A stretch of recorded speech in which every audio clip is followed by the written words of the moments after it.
Hey, it's your boy Jay Hardcore Boxing News. I'm here with my man Gary Antuanne Russell. How you doing today, bro? So far, so good. Man, you got a nice one coming on this weekend. What you got for us? I'm gonna give y'all a show, man. Definitely. I only come to bring the pain and excitement. Everybody know when I step in that square, it's gonna be some fireworks. Yes, indeed. You say it's the hurt business, man. Yes, So it is. I'm thinking we still gonna get what we normally get from you. Now I'm gonna give y'all a little bit of razzle-dazzle. Oh, you gonna get some razzle-dazzle? Yeah, I'm gonna sprinkle some finesse in there, you know.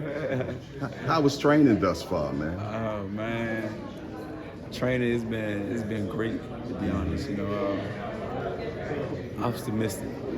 Were you able to get the necessary sparring that you needed? Definitely. I had some good Orthodox work from a guy in the DMV. Had some other guys from Virginia come down, you know, but that ended early. You know, but we on track. We where we need to be. Hey, the young Trayvon Marshall also said that you all sparred a little bit too, man. So that was good. Yeah. Yes, indeed, man. But I'm truly looking forward to this weekend, man. Me personally, I thought you should have been the headliner for this particular event. It's all right. It's okay, right? It's okay. That time coming, believe that. I know that's right, brother. But listen here, man. I'm not going to hold you up because I know the rest of the brothers want to speak to you, man. But I definitely wanted to make sure that I get my just due with you, my brother. Appreciate you having me. Always a pleasure. Now, Champ, man, A-side here, you know, we had that long interview back in January, you know, we chopped it up and did some things. Definitely. Now, with this being your longest layoff of about 13 months, do you get any, like, jitters getting back in the ring, or is it still just kind of business as usual for you? It's usual, you know, we natural born fighters, so it's not like we ain't in the ring or in the gym normally, like, if anything, we just lower the intensity as far as our training, but we always in the gym, you know, so it ain't no, this isn't nothing different than a gym, to be honest. You just got little gloves on, no headgears. As far as a person coming to hurt you, accidents happening to the point where as though you put yourself in a position to get hurt by a person that's throwing punches at you, all that stays the same. There's nothing different for you can say you got the record. You want to secure your record. That's pretty much it. But nah, there ain't no real jitters. The only thing that I really had to deal with was a psychological little gap dealing with my father. You know, so that's actually subsiding, and I'm starting to fuel myself more because I'm looking at it as something that I don't want to go in vain. He deserved it, you know. Now, before we know this fight was scheduled before, it was a lot of talk, man, about something with you and Alberto Puello at the time, with him being a champion. Do you got anything to say about that, or was that all that just rumors and chat? Nah, it was just rumors. Boxing fans being boxing fans. You know, me personally, I said I got the WBA. I just fought for the WBA and just got it. He didn't even get the WBA. I mean, if anything, you know, he did. He got the WBA, as a matter of fact. I said, business-wise, it would be foolish to fight down. I mean, there's not nobody that's going to motivate me to even go higher. And even the rankings, I'm not even getting ranked off of this fight. You know, if anything, it's just another tune-up, which I believe this fight right now feel like a tune-up for real. You know, I've been gone far too long. Feel good to be back, type of thing. Yeah. Go ahead, throw me some food, some dinner. Come on, we're gonna keep it on to the next. I say after this match, you know, come on unscathed, God willingly. Got one more fight after that, and then the next one should be a title match. My time coming. That's why I said I ain't really forcing it. I ain't really rushing it to be a title headline that say Gary Antuanne Russell, because I know it's coming. Which path to a title makes the most sense? Right, you got Regis program, you got Celebrities, Teofimo Lopez. Like, which route? Oh, shit, Broly. Right. He in there. He just did what he needed to do against that older guy.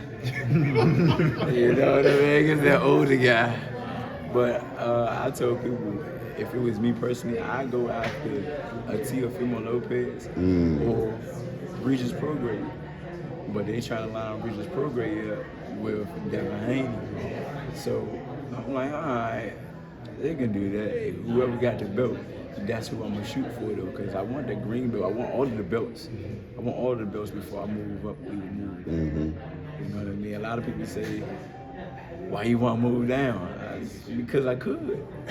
Why You not? come in Because I on could. 136, 137? Exactly. You know, so I'm just showing people that I can do it. It's like I'm in shape.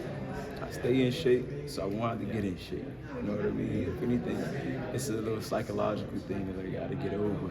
And I've been fighting through that, getting comfortable with that lately. You know what I mean? A lot of people forget the fact that this sport, man, requires 80% mental. The rest is physical.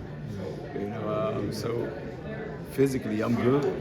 You know, I had a little setback in the camp because I hurt my thumb doing spawn my last fight day. That's why I got pushed back. And a couple of the other people, they done urine dirty or something like that. But I really wasn't tripping off them. They don't stop my show, you know what I mean? So me personally, it was my thumb injury. I rehabbed my thumb good, you know. We back and new and improved now, man. You're known for walking people down and putting them in a blender. Ooh, right? definitely. I don't feel like you get enough credit for your hand speed and your boxing skill. Do you feel like you have to are you keeping certain layers for when you step up in competition? Definitely. That's what I keep telling people. You don't see Bob the Builder out here laying down cement when you just got to put up a window. It don't make sense. You bring out the tools that you need to bring out for the job you need to get done. A lot of these guys, they fake box, you know what I mean? It was a physical sport. Your heart ain't dead, it's gonna show. This sport gonna show you everything you need to see. Cause it's me versus you. The cornerman can tell you what to do. At the end of the day, you gotta pull it off. Vice versa. I gotta pull it off. But if your heart ain't in it, you gonna fold when that pressure start coming. And I've been putting that pressure on people, you know, the wise way, the smart way, you know what I mean? I'm not just walking in there, just bulldozing people. Nah, it's intelligence behind it. Who do you feel like your biggest fight is at for? Me. No, I'm talking about it's like I'm just having my worst critic, you know what I'm saying? So it's like you had my performance up against Francis Bartholomew. He's a weird fighter. He gives everybody like an ugly performance. Always. All his fights is an ugly performance, but if you pay close attention, him and me was a perfect matchup because I saw that he was going to be somewhat an unorthodox type of opponent. He was going to bring a weird style and stuff like that, and I simplified it. He switched to Orthodox, I know what punch selections to throw. He switched to Southpaw, I know what punch selections to throw. But I had to do that simultaneously. I had to be paying attention to when he was switching up so I can be on point and become victorious. And a lot of fighters, they just go in there fighting versus really paying attention to the art, the craft of it. Did that come from your amateur pedigree? Like you had extensive background. Definitely, it comes from my amateur pedigree because a lot of things become muscle memory. You know, you start doing the second nature at that point. Now, Champ, we've heard you tease multiple times, man, about going down to 35, man. Give me the name that we need to see that next to yours for you to make that 135-pound weight limit.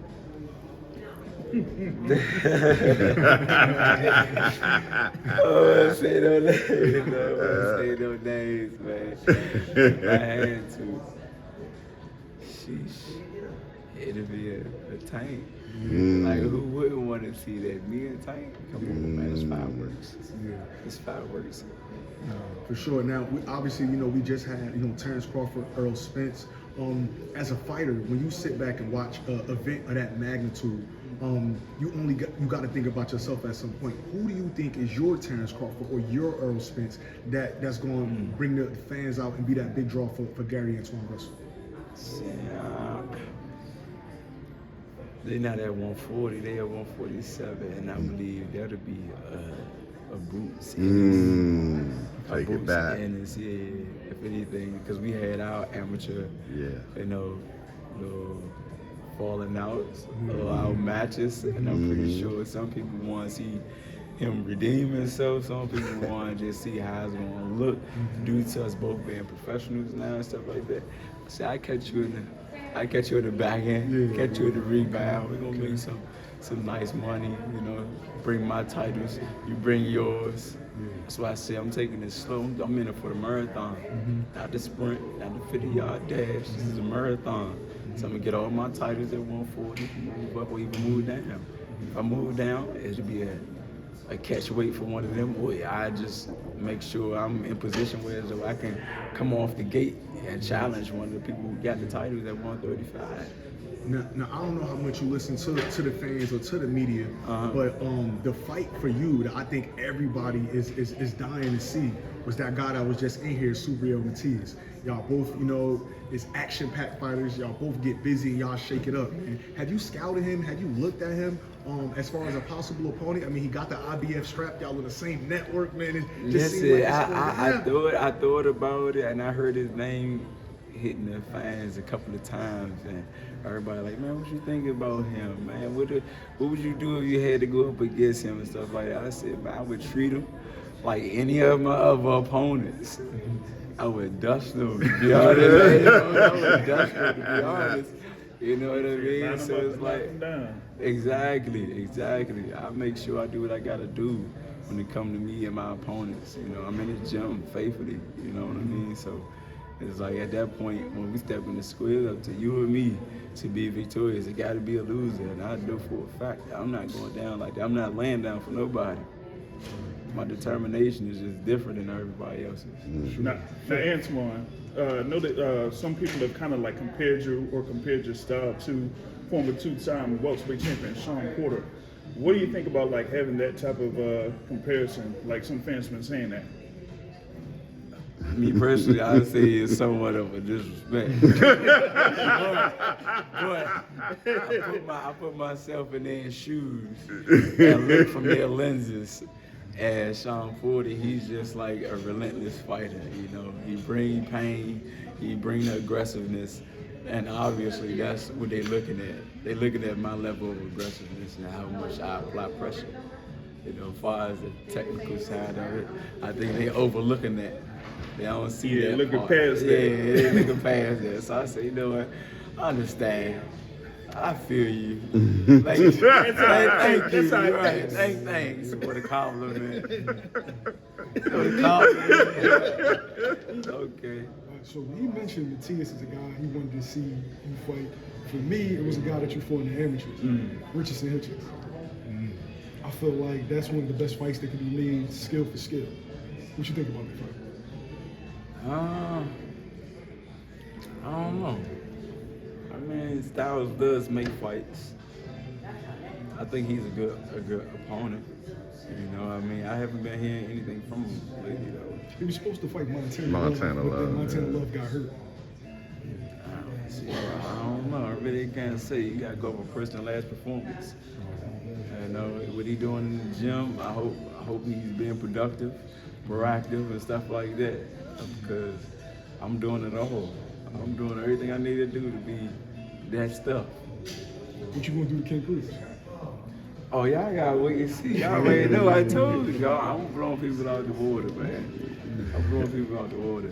Now, Champ, my last question is, during our interview back in January, you and I spoke. You told me that y'all was closely about to get in contact with the city, and y'all wanted to have a Russell Day. Remember, we talk about that. Yeah, the key to the city, they gave it to us before, but the pandemic had happened. So now that Murray Burry gone, we got some new people that's in the office now, and at this point we just gotta be social friendly with them, do some connections, and see how that's gonna play out, because there's been a lot of different rulings that's been made after this pandemic that just passed. So we don't know. We definitely want to get it back, get some black-owned businesses going, bring in pop-up shops, you know, and then we recite a little sermon to give people an uplifting spirit, you know, motivation. Definitely something to look into themselves about, you know, because we come from a cloth that's royal, but a lot of us forget that. You know, we just go day by day at this point. Everybody got a 9 to 5. or even trying to create something for themselves. And whatever they experience outside of that life is they accept it. As far as manifestation, I think that's real.